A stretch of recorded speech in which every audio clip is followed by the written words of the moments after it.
संजय, काल जो खुनाचा प्रकार झाला त्याबद्दल काय? तर या संदर्भामध्ये माननीय SP साहेबांची मी आज भेट घेतलेली आहे. सातत्यानं असे प्रकार वाढत आहेत तर त्याला आळा बसला पाहिजे या दृष्टिकोनातून कडक पावलं पोलीस प्रशासनानं उचलावी अशा पद्धतीची भूमिका मी माननीय SP साहेबांच्यावर मांडलेली आहे. कारण हा प्रकार जतमध्ये घडला आणि हे सगळे लोक एकाच गावातले आहेत, नात्यागोत्यातले आहेत आणि हे प्रकरण सातत्यानं वाढायला लागलेले आहेत. तर परत असं काही प्रकरण घडू नये याच्यासाठी योग्य काळजी पोलिसांनी घ्यावी अशा पद्धतीची विनंती माननीय SP साहेबांच्याकडे केली आहे. जतमध्ये हा प्रकार घडलेला आहे, वेळी जर का पोलिसांनी रोखलं असतं तर ही दुर्घटना घडली नसती. बरोबर आहे. मध्ये जर हे सगळं शांततेत सगळा विषय मिटला असता किंवा कारवाई झाली असती तर हे पुढचं जे प्रकरण झालं मुलाचं मर्डर होण्याचं ते मर्डर झाला नसता अशी भावना आम्ही इथं मांडलेली आहे. परंतु आता इथून पुढं पोलीस प्रशासनाने असे जेव्हा सेन्सिटिव्ह विषय येत आहेत तेव्हा अत्यंत गांभीर्यानं या सगळ्या विषयाकडे बघितलं पाहिजे आणि त्या विषयाचा तात्काळ कारवाई तर करणे नाहीतर ते सामंजस्यपणाने मिटवणे दोन्हीपैकी एक काहीतरी तात्काळ केलं पाहिजे की जेणेकरून असे प्रसंग होण्यापासून टाळलं जाईल. सध्या सांगली जिल्ह्यामध्ये गुन्हेगारी वाढत चाललेली आहे, त्या संदर्भात आपण मुख्यमंत्री गुन्हेगारीचा योग्य बंदोबस्त पोलीस प्रशासन करेल.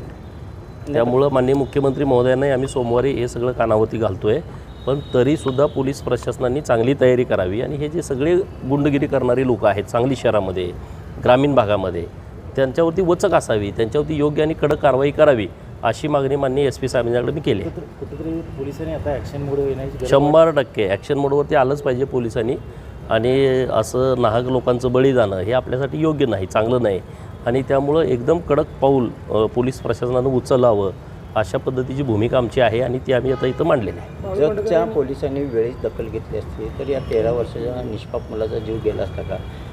जतच्या PIच्या चौकशीची मागणी करताय का? हे बघा, हे सगळं प्रकरण व्यवस्थितपणे माननीय SP साहेबांच्या कानावरती घातलं आहे. सुरुवात कशी झाली, पुढं पोलीस स्टेशनमध्ये काय झालं, पोलीस स्टेशनच्या प्रांगणामध्ये काय झालं, नंतर सगळा प्रसंग काय घडला, हे सगळ्या बाबी माननीय पोलीस अधीक्षक साहेबांच्या कानावरती घातलेले आहेत आणि त्यांनी आता योग्य सूचना दिलेल्या आहेत. त्याच्यावरती आता मी बोलणं योग्य वाटत नाही, त्याच्यावरती माननीय अधीक्षक साहेब बोलतील. याच्या पाठीमागे कोण वेगळाच असं नेता आहे असं कळते, मोठा कोणतरी नाही, लोक आता मला बोलत आहेत ती लोक, मला काय हे प्रसंग माहीत नाही. मी आता आल्याच्यानंतर लोक मला भेटलेले आहेत तर त्या लोकांशी तुम्ही चर्चा करून घ्या की काय काय घडलं. ती लोकं तिथं प्रत्यक्षात होती, त्यांनी कुणाचे फोन ऐकलेले आहेत, काय आहेत असं मला ते आता सर्किट हाऊसला सांगत होते. तर त्याच्यावरती तुम्ही बोला, मी बोललो तर त्याला वेगळं वळण लागलं. आज रोहित पवार आंदोलनात बसलेले आहेत कर्जमाफीसाठी. चांगली गोष्ट आहे.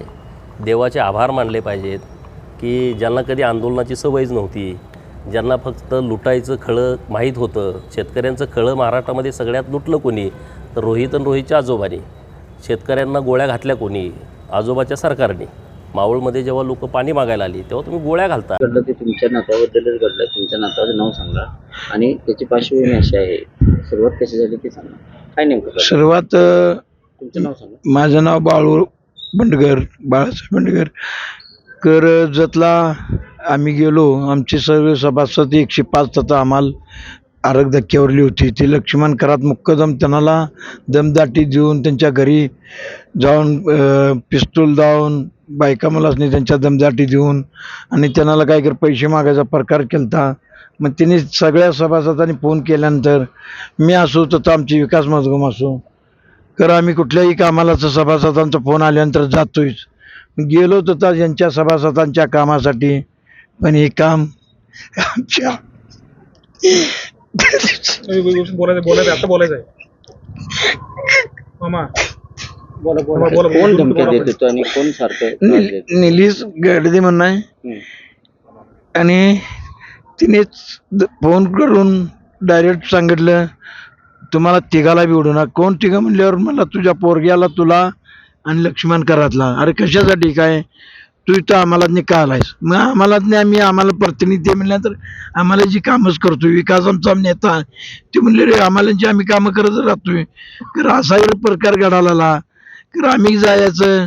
आमच्या घरांची जवळजवळ काय करवत बसली. आज आमचं मध्ये पोलीस स्टेशनला गेल्यावर काय झालं? पोलीस स्टेशननं दखलच घेतली नाही. ते कोळेकर साहेब त्यांना सांगून दमलो कर त्यांना ऐकायलाच येणार नव्हतं. हे घ्यायचे 10 मिनिटं बोलून जावा बाहेर थांबा. असे जवळजवळ बरेच वेळ त्यांना कोणाकडे फोन यायचे, कोणतरचा फोन द्यायचे. कोणाचा फोन येतो? फोन येत होता मला काय लक्षात तेवढं. मोठे सचिन मोठे RS कोणतर म्हणून त्यांचा DYSP फोन येत होता. तिने ते DYSP सारखं त्यांना इकडे फोन यांचा. सकाळी 11ला गेलेलं साहेब, संध्याकाळी 5:30 वाजता थांबवलं आम्हाला आणि तिने पण आमचा दखल घेतली नाही, म्हणून हे प्रकार घडलेला आहे. काय मागणी आहे तुमची? आमची मागणी काही नाही, ही पोलीस स्टेशननं आमची दखल घेतली नाही आणि त्यांच्यामुळं आमचं ही बाळ गेलेलं आहे, एवढंच मला सांगायचं. आणि दुसरी गोष्ट, त्या निलेश सरकारला काय निलेश गडदेला एन्काउंटर झाला पाहिजे, हीच आमचं म्हणणं आहे. कारवाई करायला पाहिजे. कारवाई कडक झाली पाहिजे आणि यांच्या नेत्यांच्या आणि यांच्या कोणाच्या कर दबावाखाली कर असं कर चाललं सगळं कर, कसं व्हायचं गोरगरिबांचं. आणि गरिबांची कुठे न्याय मागाय गेली, आमच्यासारखी कर माणसं मोहरे गेली कर, आमच्याच घरात येऊन आमच्या मुलांनी बाळांनी बायकांनी कर मारहाण करून गोळ्याबार करायला आली कर, आम्ही कसं यांच्या हिताच्या कामासाठी जायचं, एक हेच आहे. आणि अशी कर कन्या घेणारी, पैसे मागणारी, दमदाटी देणारी, पिस्तूल काढणारी, फायरिंग करून पोलीस स्टेशनच्या समोर फायरिंग होते जतमध्ये. ते कोळेकर साहेब तथंच आहेत, बिहाईत वाटतं तिथं. कोळेकर साहेब स्वतः समोर बघतात, गाडीवर आमच्या सभासदांनी ते आता फायरिंग आपल्यावर करतोय, आम्हाला मारायला लागते कवा हे होतं म्हणून आम्ही सभासदांनी मी दगड टाकली गाडीवर त्याच्या.